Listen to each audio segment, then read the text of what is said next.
Bonjour à tous, merci d'être avec nous sur Le Média. Aujourd'hui, on va parler de la Coupe d'Afrique des Nations. Alors, ce n'est pas une compétition sympathique, ce n'est pas un tournoi folklorique, ce n'est pas un événement qu'on regarde uniquement par curiosité. La CAN, c'est un géant. C'est la 3e compétition de football la plus suivie au monde, derrière la Coupe du Monde et l'Euro, et aussi derrière la Copa América. Et pourtant, malgré son prestige, malgré son histoire, sa puissance populaire, la CAN continue parfois d'être traitée comme une compétition secondaire. À chaque édition, c'est le même scénario, des décisions prises sans l'Afrique, des calendriers imposés, des joueurs libérés à la dernière minute et une impression persistante que la CAN dérange plus qu'elle ne compte. La CAN n'est pas née dans les bureaux de la FIFA, elle est née dans un contexte de décolonisation, comme un acte de dignité, comme une affirmation politique, comme un droit fondamental, celui d'exister sur la scène internationale. Et pour en parler aujourd'hui, je suis avec mon confrère et camarade Cyril Lemba. Bonjour. Bonjour Amina, ravi de pouvoir discuter de cette compétition qui est chère à mon cœur. De même, Parfait. pareillement, nous recevons également Khaled Lemouchia international algérien qui est avec nous. Bonjour Khaled. Bonjour Amina et bonjour à tout le monde sur le plateau. Merci. Merci Merci. pour l'invitation. Avec plaisir. Également avec nous Marina d'Afro FC. Bonjour. Bonjour. Et Donia du collectif Aravengers. Merci beaucoup d'être avec nous. Bonjour, merci à toi. Merci. Et on sera rejoint aussi par le journaliste Saïd El Abadi, auteur de l'histoire du football africain, qui est justement en direct au Maroc, qui nous rejoindra un tout petit peu plus tard.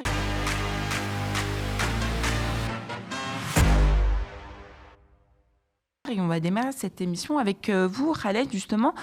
Vous qui avez joué justement la CAN, qu'est-ce que ça représente vraiment par rapport à un autre club ou à une autre compétition, pardon? Comme tu viens de le dire, Amina, c'est un tournoi majeur sur le continent africain, avec toutes les grandes nations qu'on le connaît, les grands joueurs que l'on connaît aussi. Donc, ça nous permet de nous mesurer, ça nous permet de représenter notre pays dans notre continent, et c'est super important. Donc, comme tu l'as dit, après la Coupe du Monde, après l'Euro, la Coupe d'Afrique, pour moi, a sa place, et même plus. Et il est important de la gratifier, il est important aussi de l'encenser. Et aujourd'hui, voilà, elle figure parmi les tournois majeurs et tous les joueurs, les grands joueurs, hein, je ne vais pas tous les citer, sont impatients de la jouer et même honorés de la jouer. Oui, en fait, la question aussi que je me pose, parce que parfois, souvent, les commentateurs ou chroniqueurs parisiens ou français dénigrent la CAN et la dénigrent, ça se réduit ces dernières années, mais ça a été longtemps le cas en parlant de niveau de compétition. Est-ce que tu peux nous dire si justement, physiquement, quelle est la difficulté de participer à cette compétition? Est-ce que ce soit les températures, les infrastructures? En tout cas, la CAN que tu as pu faire, c'était en 2013. Est-ce que 2010 aussi. 2011 aussi. Et est-ce que justement, physiquement, c'est une compétition qui s'avère être peut-être plus compliquée que ce qu'on pourrait penser? En fonction des pays, comme tu viens de le dire, en fonction des pays, si vous jouez au niveau de, on va dire, l'Afrique centrale, peut-être au niveau du Cameroun, de la Côte d'Ivoire, c'est des climats humides, des climats compliqués. Aujourd'hui, on a la chance d'avoir une Coupe d'Afrique qui est au Maghreb, donc les conditions sont très bonnes pour tout le monde. Tout dépend de l'endroit et tout dépend de la morphologie dire des athlètes. Hein. Si vous êtes maghrébin, c'est compliqué d'être en Afrique centrale. Pour les Africains, ils arrivent à s'adapter. Quand je dis les Africains, c'est-à-dire les natifs qui sont de l'Afrique noire, entre guillemets. Donc, c'est super compliqué physiquement, mais c'est quelque chose qui nous demande justement de nous adapter. Peut-être que physiquement, on va avoir des difficultés, donc ce sera plutôt sur la technique, ce sera plutôt sur la stratégie, ce sera plutôt sur d'autres compartiments. Mais c'est pour moi un tournoi majeur et un tournoi à très haut niveau. Et est-ce que la pression, elle est différente si on joue la CAN ou plutôt un autre match? Parce que tu as joué aussi à l'Olympique Lyonnais. Est-ce qu'il y a un moment où aussi tu t'es dit, là, je représente bien plus que moi-même? Mais bien sûr, de toute façon, quand vous représentez votre pays, vous représentez bien plus que vous-même. Vous avez une responsabilité, une fierté. Il y a beaucoup de choses en fait, qui se dégagent de vous. Donc, être international, je vais reprendre la phrase d'un ancien international allemand qui disait quand vous avez joué au foot, si vous n'avez pas été international, vous ne pouvez pas dire que vous avez joué au foot. Donc le fait d'être international, c'est super important. Représenter son pays, vous n'avez pas tout le temps l'occasion et ça vous transcende. Donc non, ça n'a rien à voir avec les clubs et encore plus dans le continent africain où on peut dire que le football est synonyme de religion. C'est-à-dire que là où vous allez, vous avez un engouement Tout à l'heure, j'entendais sur le plateau en off les émotions. Il y en a qui sont crispés, il y en a qui pleurent, il y en a qui ne dorment pas. Mais c'est exactement ça. C'est ça ce ressenti. Et c'est ce qui fait la beauté de la Coupe d'Afrique. Justement, il parlait d'émotion et de ressenti. Et on a avec nous, Amina, deux personnes qui organisent à Paris des événements autour de la Coupe d'Afrique des Nations. D'abord, pour toi, Donia, avec le collectif Arabenger, justement, Khaled Lemouchen nous parlait des émotions. Comment ça se passe et pourquoi, finalement, avez-vous décidé de vous lancer dans cette organisation-là? C'est une vaste question. On a décidé parce que, en fait, c'est parti d'un truc hyper égoïste. À la base, on adore le foot. Les meufs d'Arabengers adorent le foot. Et c'est vrai, c'est ce que vous dites un peu depuis le début, c'est que la CAN, comme elle n'est pas prise au sérieux, il y avait très peu d'événements à l'époque, quand elle était plus jeune, qui diffusent la CAN, à part les chichas, ce qui peut être cool, mais c'est peut-être pas l'ambiance que certaines familles souhaitent. Donc, et même les bars, forcément, ne la diffusent pas. Enfin, c'est hyper compliqué de trouver des lieux. Et moi, je me rappelle que la CAN, pour moi, qui a été hyper importante ces dernières années, c'est celle de 2019, parce que j'ai pu aller à l'Institut du Monde Arabe et la regarder sur écran géant avec des gens. Et c'est là où vraiment, après aussi l'Algérie a gagné, mais c'est aussi vraiment là où je me suis dit, mais en fait, c'est un truc de ferveur collective, et c'est cool de la regarder chez soi avec sa famille, mais quand on est tous ensemble, il y a un truc presque de trêve, de joie, qui est hyper importante et hyper intéressante à célébrer et aussi à questionner. Et c'est pour ça qu'on a lancé ça au début. On s'est dit, on a envie d'avoir des endroits où on kiffe ensemble. Et on a fait un match l'année dernière et ça fonctionnait de fou. Et c'est là où on s'est dit, en fait, il y a vraiment un truc. Les gens cherchent ces endroits pour célébrer, pour se retrouver et pour kiffer, surtout dans un pays encore, et peut-être qu'on en parlera plus tard. Désolée pour ma voix qui est cassée à cause de l'Algérie et de l'Égypte. Dans un pays qui nous met beaucoup à la marge, où c'est très compliqué d'être nous-mêmes, ou en tout cas de célébrer qui on est. Je trouve que la CAN aussi, c'est ça, c'est le foot, mais c'est tout ce qu'elle dégage derrière. Et aussi cette question de l'africanité qui est hyper importante pour les pays d'Afrique du Nord comme d'Afrique subsaharienne. Donc c'est pour ça qu'on a voulu le faire, c'est pour kiffer ensemble et aussi questionner pourquoi, dès qu'on kiffe, c'est compliqué. Et pourquoi la CAN, selon toi, elle dépasse justement le cadre sportif? C'est pas uniquement qu'une question de foot, en fait. Je pense que c'est historique. Il y a un lien historique et Saïd El-Abadi le racontera mieux que moi. Mais c'est parce que déjà, à la base, le football sur le continent africain, il a une saveur différente. Parce qu'il est intrinsèquement lié aux questions de décolonisation et de colonisation. Si je prends l'exemple, par exemple, de l'Algérie, la première équipe algérienne, c'est l'équipe du FLN. Et donc, c'est l'équipe qui a aidé à la libération de l'Algérie. Donc, c'est quelque chose qui est ancré en nous. En Égypte, pareil.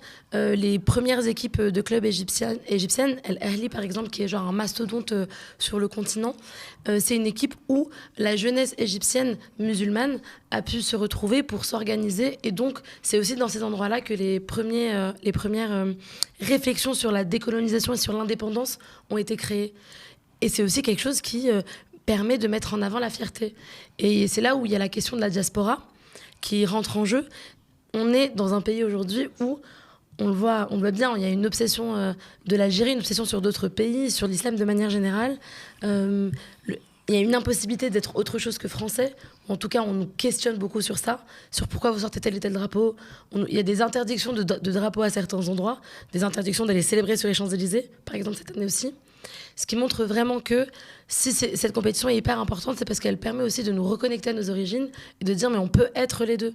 Aujourd'hui, on peut être français, algérien, français, malien, français, comorien, français, marocain. Et donc, dans le contexte d'aujourd'hui, je pense qu'il y a aussi un truc à creuser sur si il y a autant un engouement autour de la CAN et autour de cette envie de porter ces couleurs, c'est aussi parce qu'on est dans un contexte de crise et où on nous met à la marge. Et justement, peut-être avant de donner la parole à Marina, peut-être Khaled Lemouchia, comment est-ce que vous réagissez justement aux propos de Donia sur justement cette question de la diaspora et du fait d'être vous aussi en tant que franco-algérien? En fait, elle l'a mieux dit que moi-même. Hein. Ouais. Elle a tout dit quasiment. Ouais. En fait, c'est une reconnexion en fait, entre nos origines et nos doubles cultures, si je peux dire. C'est vrai qu'on est en France, qu'on a grandi avec la culture française, mais on est connecté, qu'on le veuille ou non, pas qu'à travers le football, mais à travers nos familles qui est au pays. Et c'est vrai que le football aide aussi à ça. Et c'est ce qui fait que on a un sentiment de fierté, on devient un peu plus curieux, on a envie de savoir comment ça se passe, d'y aller. Et puis on s'aperçoit que en fait, c'est un moment de connexion, c'est un moment de partage, et c'est un moment plus que positif. Là, le football, à la base, il est fait pour ça, il est fait pour réunir, pour être heureux ensemble, être triste ensemble aussi parfois. Mais justement, c'est pour avoir des émotions et les partager. Donc, je me reconnais totalement dans ce que vient de dire Amina. Et toi, Marina, justement, c'est intéressant parce que tu organises la CAN à Paris depuis 2019. C'est Donc ça. ça fait un moment que tu vas commencer à organiser ces rassemblements autour de la Coupe d'Afrique. D'autant plus, en plus toi, contrairement, si je me trompe, Donia, tu me dis, tu n'es pas né en France. Et Non. donc du coup, tu as encore un autre regard sur ce type d'événement. Oui. Pourquoi avoir lancé ça à l'époque en 2019? Explique-nous, est-ce que c'est aussi pour justement reconnecter aux origines la diaspora? Moi, c'est parce que je voulais créer le type d'événement que j'aurais aimé trouver quand je suis arrivé en France. Donc, je suis arrivé en France en 2010, à l'âge de 21 ans. Et la question est toujours la même. Comment est-ce qu'on connecte avec les communautés? Comment est-ce qu'on connecte avec les diasporas? Sachant que j'avais déjà fait une petite observation parce qu'à côté, je suis également DJ. Donc, je voyais ma possibilité de réunir les diasporas africaines par le biais de la musique. 2019 se présente, la CAN a lieu en été. Première question, comment est-ce que je réunis les gens autour du football aussi? Et j'avais aussi les souvenirs de la victoire du Cameroun en l'an 2000. Lors de la CAN, j'étais en 6e, j'étais au Cameroun. Je revois l'effervescence, je revois l'engouement et je me pose la question de est-ce que c'est possible de revivre la même chose là où je me trouve aujourd'hui, c'est-à-dire à Paris. Donc c'est de là qu'est venue l'idée. Et là où je vous rejoins, c'est que la difficulté a toujours été un peu la même, c'est de trouver des lieux qui acceptent de nous accueillir, qui voient l'intérêt, qui voient la pertinence d'un événement comme celui-là. Et c'est pour ça que 2019, on commence un petit peu comme ça, à gauche, à droite, puis 2022, puis 2024, jusqu'à aujourd'hui. Est-ce que justement, pour toi, dans cette France de Macron, comme on l'appelle, ou même avant Macron, voilà, est-ce que c'est important ce type d'événement et en quoi, pour les diasporas, ce genre de rassemblement est important dans l'époque qu'on vit là?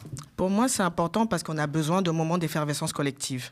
C'est-à-dire qu'on se prend énormément de violence au quotidien, que ce soit dans les petits gestes ou dans les grands, et d'avoir des espèces de bulles de déconnexion comme ça, où on se retrouve tous ensemble, où on n'a pas forcément à se poser la question de est-ce que je parle trop fort? Est-ce que j'en fais trop? Est-ce que je ris? Est-ce que si je ris, c'est un problème? Est-ce que ma manière de m'habiller, c'est un problème? Est-ce que même ma manière de manger, c'est un problème? Et de voir aussi et d'apprendre des cultures les uns des autres. C'est-à-dire que la beauté de ce qu'on fait, c'est que moi, je pense que ces dernières années, j'en ai appris beaucoup plus sur les Congolais, les Béninois, etc. Et je découvre même des diasporas. Par exemple, pour vous donner le cas, hier, j'ai découvert qu'il y avait des Burkinabés. Donc, parce qu'on se demandait, est-ce qu'il y a des Burkinabés qui vont venir? Donc, il y en avait quand même. Et pour revenir à ta question, dans un moment comme celui-ci, ça permet de s'ancrer, de se reconnecter, de se rattacher à quelque chose pour aller un petit peu affronter le monde extérieur. Bon, c'est ce qui me vient là à l'esprit. Et Khaled Lemouchia, est-ce que tu dirais aussi que la CAN, ça permet de forger une identité que les compétitions européennes ne donnent pas? Est-ce que tu vois une différence justement quand tu jouais à l'Olympique lyonnais ou quand tu as joué dans la sélection algérienne? Bah oui, carrément. Vous savez, j'ai pas envie de... Si, je vais quasiment le dire. En Europe, on a l'impression que c'est quasiment toutes les mêmes équipes.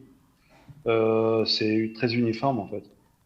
Vous avez l'impression que... Je ne sais pas faire la différence peut-être entre l'Allemagne et la France, ou entre... Peut-être qu'il y a l'Espagne qui a une particularité, mais en Afrique, non, vous voyez beaucoup de différences. Comme l'a dit l'invité sur le plateau, entre les Burkinabés, les Algériens, les Tunisiens, les Sud-Africains. Donc, toutes ces différences, voilà, c'est quelque chose qui nous enrichit, c'est quelque chose qui nous permet aussi de connaître, d'apprendre et de se connecter, tout simplement. C'est pour ça que la Coupe d'Afrique, elle est beaucoup plus importante que le football. Le football permet tout ça. Le football n'est qu'un support de tout ça. En fait, c'est pas la star, le football, c'est ce qui permet de réunir. Mais c'est vrai qu'une CAN, c'est super important en tant que joueur et puis surtout en tant qu'être humain aussi.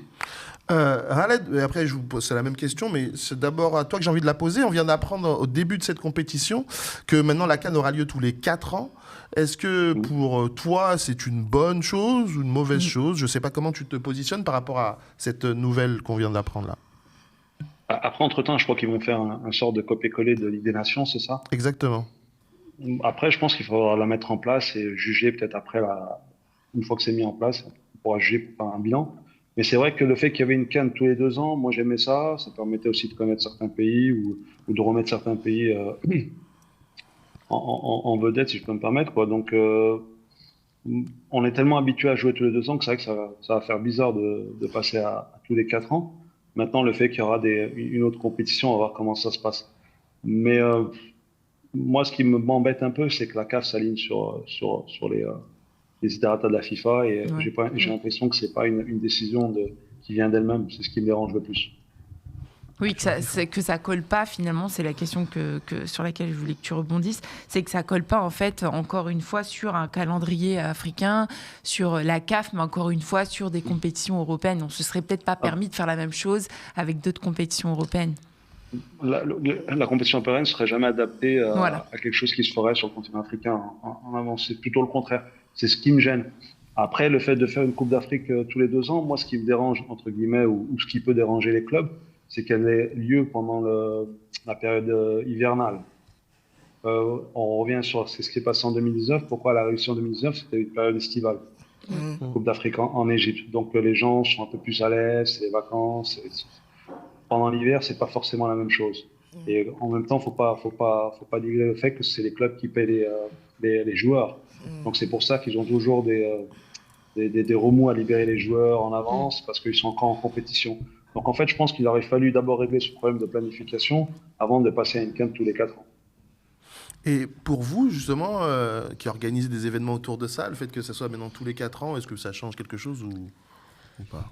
Pour l'organisation d'événements, je sais pas, mais je pense que c'est un sentiment personnel c'est dommage parce que c'est un peu enfin je partage ce que dit Lartar, c'est il y a vraiment ce truc de ce qui est dommage, c'est que c'était un peu notre moment de joie tous les 2 ans. Moi, je sais que en étant fan de foot, c'est ma compétition préférée, bien plus que la Ligue des Champions, bien plus que le Mondial, parce que pour moi, c'est vraiment la compétition où il peut y avoir une surprise et où il y a eu des surprises par le passé. Il y a des pays qu'on ne voyait absolument pas gagner, qui ont gagné, ou des pays qui ne sont peut-être pas allés jusqu'à la finale, mais qui ont fait des percées incroyables. Moi, je me rappelle le Cap-Vert l'année dernière. Ils m'ont traumatisée parce qu'ils sont dans la poule de l'Égypte. Ils nous ont traumatisés. C'était incroyable. Les Comores aussi, il y a quelques années. Je trouve que le continent africain, la CAN, c'est la seule... Il peut y avoir des surprises ailleurs aussi, mais je trouve que c'est la seule où, des fois, tu regardes des matchs et tu peux être totalement... Oui, des révélations, en fait. Ouais, exactement. Moi, la Tunisie, il y a quelques jours contre le Nigeria, j'ai trouvé ça phénoménal. Genre, je n'avais jamais vu une équipe tunisienne aussi construite, aussi bien jouée, qui remonte de 3-0 face au Nigeria. Et je pense que c'est plutôt ça qui va manquer, c'est cet aspect de surprise, de connaissance de nouveaux pays, de nouvelles cultures, que malheureusement je ne retrouve pas ailleurs. Et toi, Marina, tous les 4 ans? Moi, je pense que la récurrence nous faisait du bien. Pour moi, ça nous faisait du bien parce que c'est vraiment l'occasion de se retrouver. Et c'est vrai que pour revenir à ce qui a été dit précédemment, on ne consomme pas le foot de la même manière. Nous, il y a toute cette dimension un peu folklore, culture, etc., qui a une très grande place dans la compétition. Et le fait c'est un peu comme si on se donnait rendez-vous pour une fête de famille tous les 4 ans, au lieu de tous les 2 ans. Ouais. Donc, peut-être que les retrouvailles seront encore plus belles, mais entre-temps, le temps de continuer un peu de naviguer dans ces espaces et de trouver le moyen de continuer à créer des espaces de retrouvailles, etc. Bon, je le prends vraiment d'un point de vue organisation d'événements, etc., rassemblement des communautés, etc. Ça va quand même laisser un vide. Il faut quand même le reconnaître. On m'a dit que Saïd nous avait rejoint. Ah. Eh bien, un journaliste, Saïd El Abadi, nous a rejoint en direct du Maroc. Bonjour Saïd. Bonjour tout le monde. Merci de nous avoir rejoints. Et justement, tu es en direct du Maroc. Est-ce que tu peux nous raconter un peu comment elle se passe, cette CAN? Elle se passe super bien. Il y a de belles ambiances, de belles retrouvailles. C'est une belle fête quand même. C'est vrai que, alors pour certains, comme j'ai pu entendre un entraîneur de l'Afrique du Sud, notamment belge, qui disait qu'il n'y avait pas trop de fêtes, qu'il n'y avait pas trop cette ambiance CAN. Je vois pas trop ce qu'il veut dire par là. Enfin, moi, j'ai mon propre avis. On pourra le détailler par la suite. Mais ce que j'aime, c'est oui, non, il y a une belle organisation, il y a de beaux matchs. Alors c'est vrai que le temps n'est pas forcément au rendez-vous depuis le début de la compétition, mais c'est vrai que c'est l'hiver en même temps. Mais Mais moi, je trouve qu'il ouais, il y a quelque chose de sympa, il y a de belles choses qu'on voit, il y a une belle unité, il y a une belle fraternité, et même en dehors des rencontres, parce que par exemple, moi qui suis basé sur Rabat, je peux voir chaque jour en fait des rassemblements. Il y a vraiment depuis le début de la compétition un endroit dans le centre-ville où tout le monde se rejoint, et j'ai même l'impression que c'est plutôt l'endroit pro-algérien, dans le sens où tous les Algériens se retrouvent à cet endroit-là. Et c'est génial parce que il y a tous ces drapeaux qui se retrouvent, il y a les fêtes, il y a les fumigènes et tout. Donc, ouais, moi, depuis le début de la compétition, alors j'ai pas fait toutes les villes. Je suis à Rabat, comme je vous ai dit, j'ai fait Casablanca, j'ai fait Tanger et j'ai fait Fès.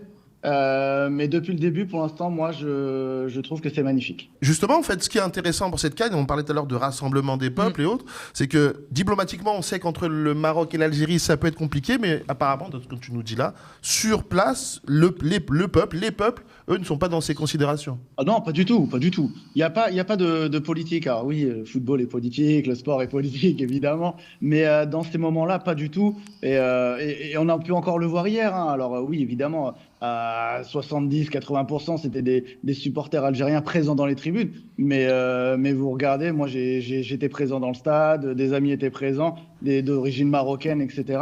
Et tout le monde était derrière pratiquement. Alors malheureusement pour les Burkinabés, évidemment, mais tout le monde était derrière les Algériens. Et puis dehors, il y a aucune histoire. Tout le monde porte son drapeau. Tout le monde crie one, two, three, vive l'Algérie. Enfin, c'est marrant, quoi. C'est bon enfant, et tout ce qui est diplomatie politique, enfin, tout ce qui est politique plutôt, et à mettre de côté, évidemment, même chez les commerçants. Alors ça, c'est tout le monde qui aime bien voir ça, mais il y a des maillots parfois avec, j'aurais dû vous le prendre en photo d'ailleurs, ça aurait été marrant. Il y a un maillot qui a été lancé dans les marchés avec Morocco, Algérie. C'est un maillot vraiment pour lier les deux, montrer que tout va bien, quoi, et qu'il n'y a aucun problème entre les supporters. On a l'impression qu'il y a certains journalistes, pas tous, heureusement, qui aiment bien justement critiquer. Tu l'as dit en parlant là du journaliste belge qui a dit que ça manquait d'ambiance. On s'est rendu compte que justement le Maroc nous proposait quand même une CAN d'excellence, qu'elle avait énormément investi aussi dans les stades.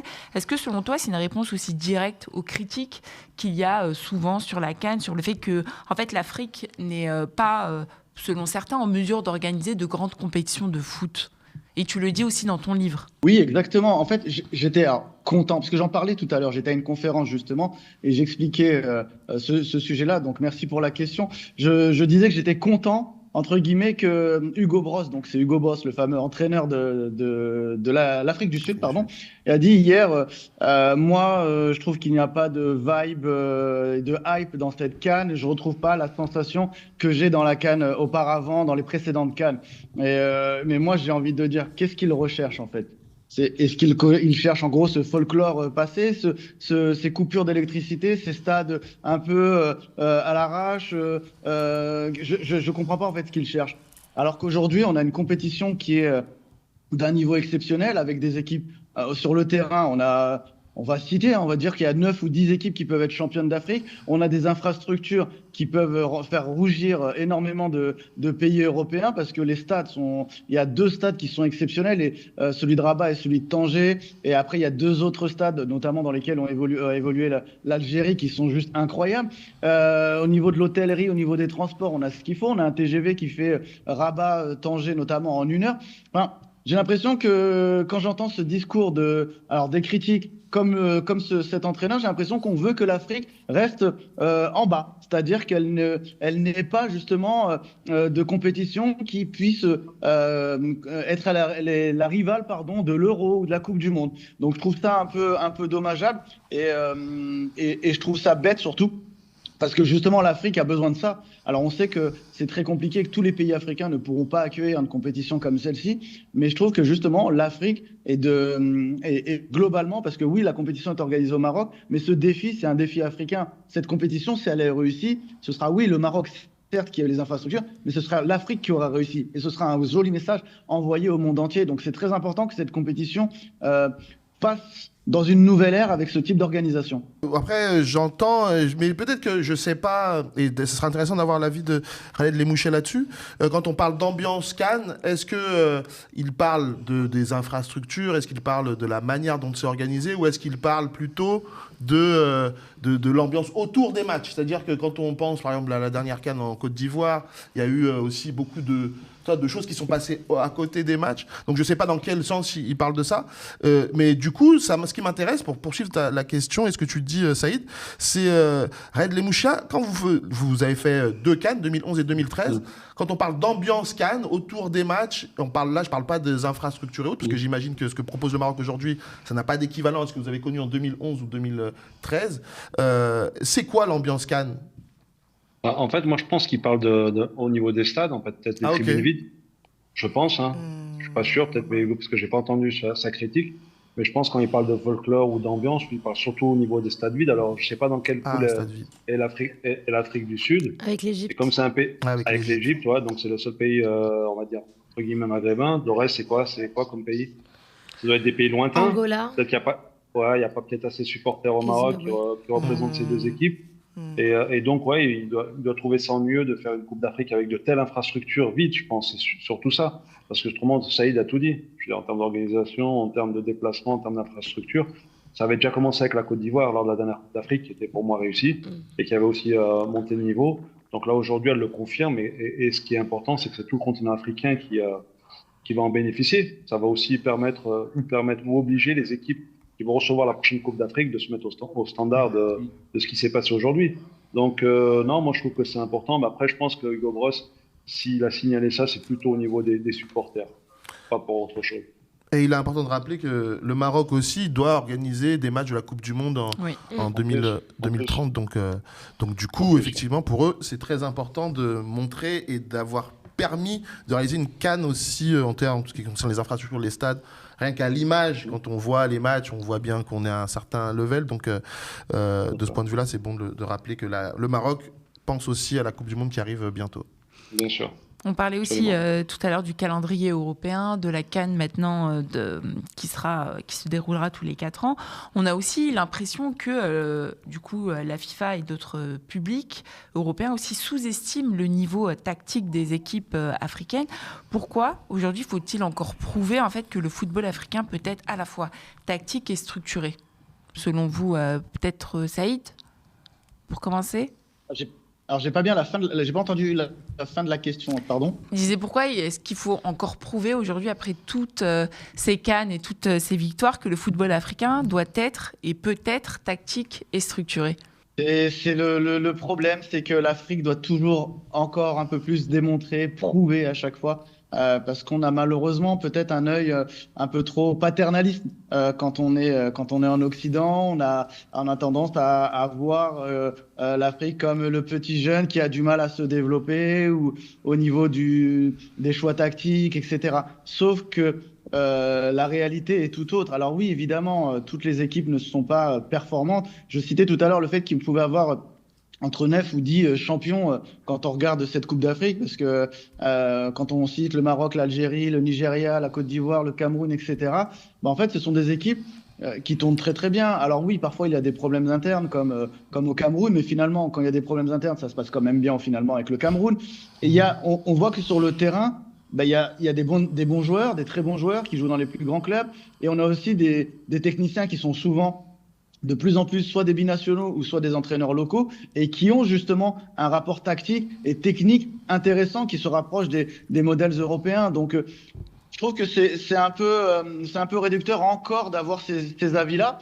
Évidemment, comme je l'ai dit, toutes les équipes n'ont pas la prétention d'avoir ce type de technicien. Mais maintenant, quand vous regardez une équipe africaine jouer, au moins toutes celles qui participent à la Coupe du Monde, on n'a plus ce cliché. Normalement, on ne devrait plus parler de ce cliché qu'on a entendu jusqu'aux années 90, voire milieu des années 2000, où soit une équipe africaine était physique et qu'elle n'était pas capable de défendre, ou si on prenait le type Afrique du Nord, elle était capable que de dribbler par exemple et sans aspect tactique. Non, maintenant il y a vraiment une évolution globale et ça se voit depuis des années, pas seulement sur cette compétition. Moi, je pense que oui, depuis une dizaine d'années, on a pu voir une grosse évolution tactique et technique de la part des formations africaines.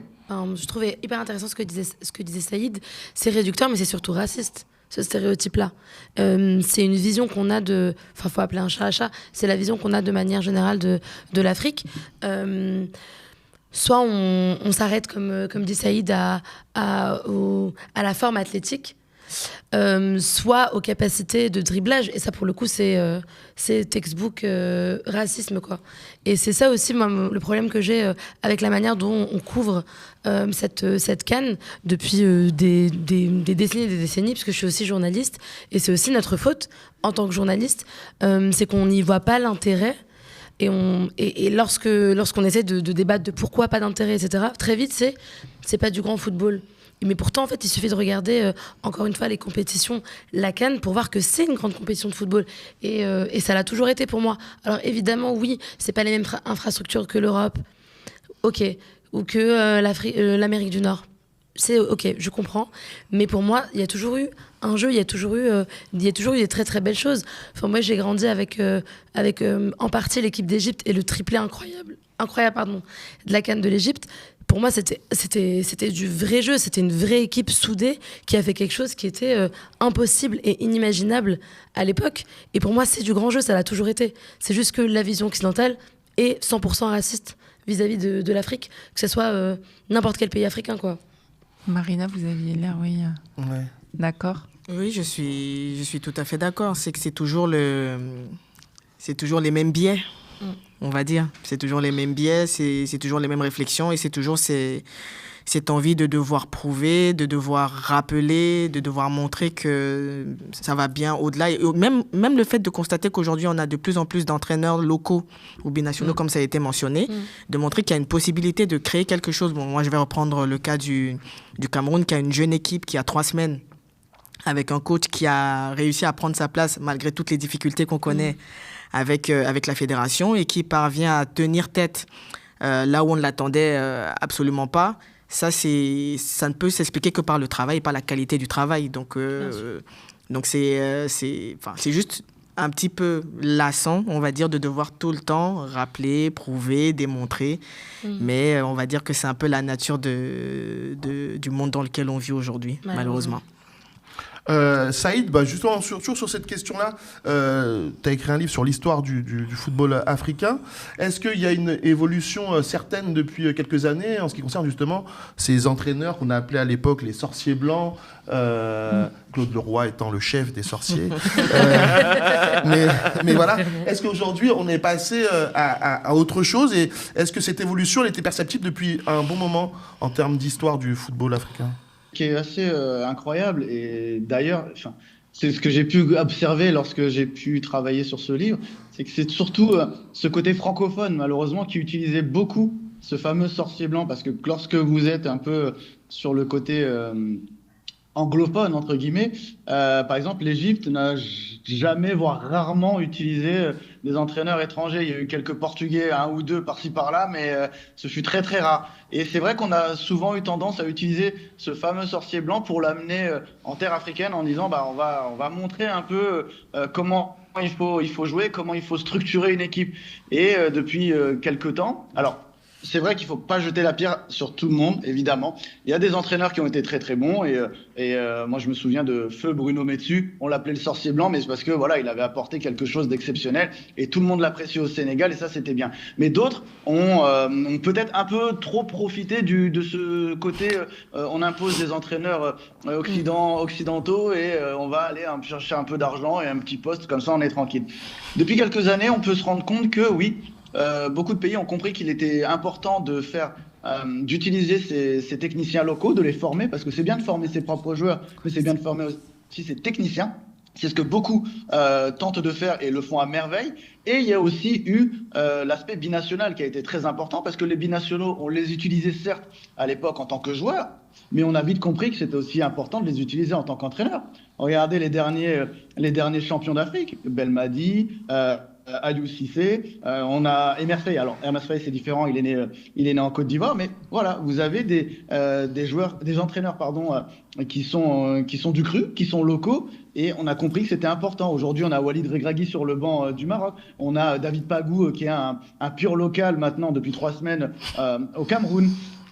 En Tunisie, on a Trabelsi. Enfin, voilà, on a compris qu'il fallait utiliser ces ressources locales parce qu'en fait, c'était possible, tout était faisable. On a les joueurs, pourquoi ne pas avoir les entraîneurs? On l'a dit, tu as joué dans le championnat français, mais tu as aussi joué dans des championnats du continent africain, notamment en Tunisie et en Algérie. Et est-ce que tu comprenais, ou est-ce que tu comprenais pourquoi, ou est-ce que tu comprends même, pourquoi on a mis si longtemps, pourquoi certaines nations africaines ont mis autant de temps à faire confiance aux entraîneurs locaux, toi qui a été entraîné par des entraîneurs du continent? Saïd l'a dit, il y a un peu de paternalisme. Et il y a aussi, même chez nous, un peu de complexe aussi, il ne faut pas avoir peur de le dire.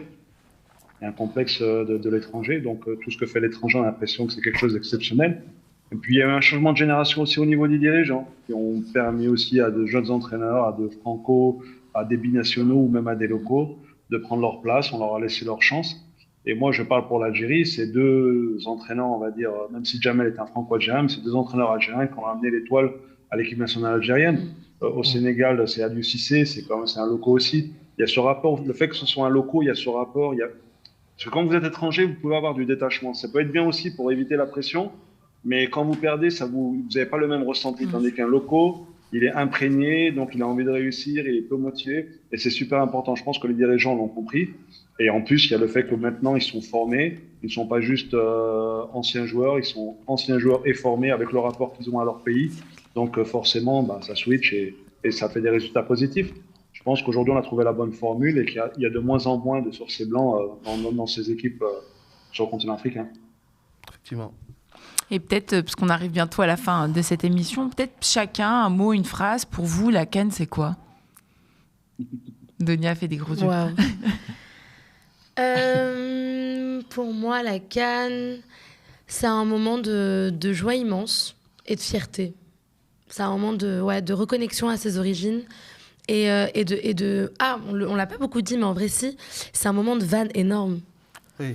Ouais. Moi, c'est ce que j'adore faire, c'est aller sur Twitter X et regarder juste après les matchs, et on se prend des vannes de ouf, et c'est évidemment dans les limites du racisme, etc. Oui. On ne dépasse pas les bornes, mais c'est ce que je trouve incroyable, c'est qu'on se prend tous des vannes, on se vanne tous entre potes, et c'est ok, et c'est le moment où c'est permis, quoi. Et ça, c'est aussi un truc que je retiens beaucoup de la CAN. C'est un moment enfantin, bon enfant, quoi.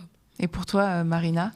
Pour moi, il y a 2 choses qui me viennent à l'esprit. Il y a fête de famille, comme j'ai mentionné précédemment, et il y a échange culturel, parce que c'est vraiment le moment où j'apprends énormément de choses des autres cultures, de comment est-ce qu'ils font la fête, comment est-ce qu'ils vivent des moments comme ceux-là. Donc c'est moi ce qui me vient là. Alors moi je vais pas paraphraser Donia, mais alors Donia elle est maligne parce que elle dit qu'elle vanne, c'est parce qu'elle a 7 étoiles avec l'Égypte, donc plus 2 avec comme l'Algérie. elle le dit si bien, plus 2, 9, donc du coup elle peut vanner tout le monde, même si Cyril il en a 5, elle peut vanner tout le monde.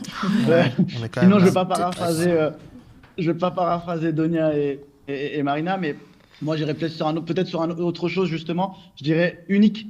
Unique, la CAN, pour moi, c'est unique dans le sens où une Coupe du Monde et un Euro, on n'en parle que sportivement. On n'en parle vraiment que sur la performance. Alors qu'une CAN, on va parler sportif, mais on va parler des émotions. En fait, vous ne disputez pas une Coupe d'Afrique comme vous disputez un Euro. Donc, je retiendrai ça, tout simplement. Et Khaled? Absolument, je suis tout à fait d'accord avec Saïd. Je dirais que c'est la fête de l'Afrique et une reconnexion à sa fierté d'origine.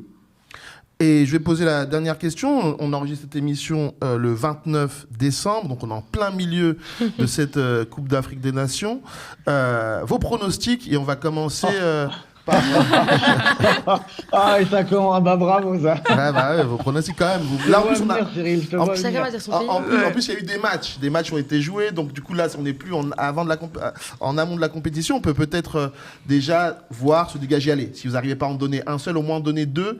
On va commencer par toi, Khaled. Donc, je vais dire l'Algérie. Mais je vais dire l'équipe qui va gagner la confrontation entre l'Algérie, Congo ou Sénégal, je ne sais pas qui sera le deuxième, ira très loin. Ok. On terminera avec toi, Saïd, parce que je sens que tu ne veux pas trop te mouiller tout de suite. Donia? Bah, il y a le choix du cœur. C'est Algérie ou Égypte. Dans les deux cas, je serais contente. Après, le choix de la raison, en vrai de vrai, moi, le Nigeria m'a fait peur quand j'ai vu Nigeria-Tunisie. Ouais. Donc, je dirais Nigeria ou Sénégal. Ok. Marina? J'ai envie de dire Cameroun. Ah oui, il faut. J'ai envie de dire Cameroun. Et la deuxième meilleure option, c'est la belle famille, c'est la Côte d'Ivoire. Ok. Et toi, Amina? Alors, malheureusement, mon choix est guidé par le cœur. C'est-à-dire que qu'on perde ou qu'on gagne, ce sera l'Algérie. Voilà. Et toi? Et moi? Oui. Alors moi, je vais dire, parce que Saïd, on se connaît aussi un peu avant, et avant la compétition. Oui, dis bien, Cyril. Voilà. Dis bien, je te vois venir. Il m'a dit peut-être le Cameroun, parce qu'en 2017, le Cameroun l'avait déjà fait. Moi, j'y croyais pas, parce que le Cameroun avait fait des très mauvais matchs juste avant ça. Mais là, depuis le début de cette CAN, j'ai envie de dire, qui sait, le Cameroun peut être la surprise, mais je pense sincèrement que le Maroc va l'emporter, doit l'emporter, et c'est peut-être pour ça que... On leur souhaite. On leur souhaite peut-être que Saïd terminera et nous dira qui est son favori. J'ai cru comprendre que sur le plateau, il fallait prendre le choix du cœur. C'est obligé, les répercussions. Et les répercussions Exactement. politiques. Non, mais évidemment que je veux que ce soit le Maroc, et évidemment que le Maroc est favori, mais je vous l'ai dit depuis tout à l'heure, il y a énormément de favoris. Le Sénégal en premier, l'Algérie, le Nigeria, enfin... C'est une trop belle compétition. Alors oui, je veux, alors je veux que le Maroc gagne. J'ai jamais connu le Maroc victorieux, moi. Donc, vous avez, là sur le plateau, tout le monde, même pas l'aide, vous avez tous connu une CAN, une victoire C'est de vrai. votre vivant. Moi, j'en ai pas connu. Ouais. C'est nous un peu. C'est pour ça qu'on vous la souhaite. Et ça sera plus que mérité. En tout cas, merci à tous. Merci beaucoup, Saïd. Merci à vous, Merci c'était super. Khaled, merci Merci à vous. d'avoir été parmi nous. Merci beaucoup Marina, merci, Merci Donia, beaucoup. merci Cyril. Et merci à toi, Amina. Merci et merci à vous, merci de nous avoir regardés. N'hésitez pas à nous soutenir en allant sur lemediatv.fr. campagne.lemediatv.fr. Merci beaucoup de nous avoir suivis et à très vite.